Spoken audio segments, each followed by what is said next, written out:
இன்றே சப்ஸ்கிரைப் செய்து உங்கள் ஃபேவரட் ஷோகளை காணுங்கள். என்ன மாதிரியே உன் நிலைமையும் மாறும்.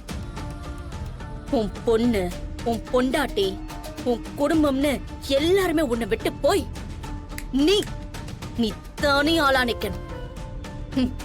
இந்த ஊரே உன் குடும்பம் மாதிரி இருக்கணும்னு பெருமையா பேசும்ல, அதே ஊர் ரகுராம் குடும்பம் மாதிரி இருந்திடவே கூடாதுன்னு உன் குடும்பத்தை உதாரணமா மாத்தோம்.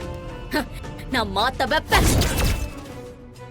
நீ யாருமே இல்லாம நிம்மதி இல்லாம ஒரு ஆண்டி மாதிரி தினமும் கோவில்ல வந்து உட்காருவேன்.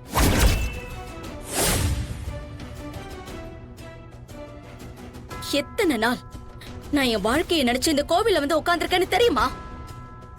அந்த கஷ்டத்தை நீ அனுபவிக்கணும். அனுபவிக்க வைப்பேன்.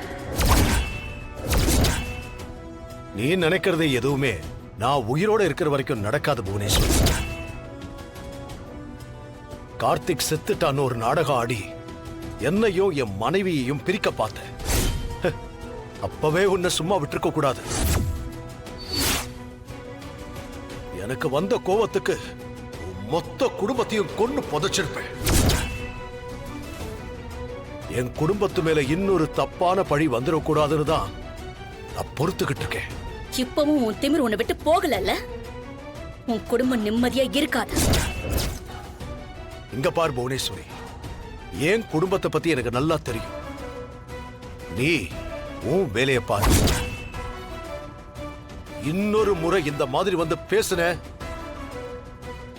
நான் சும்மா இருக்க மாட்டேன்.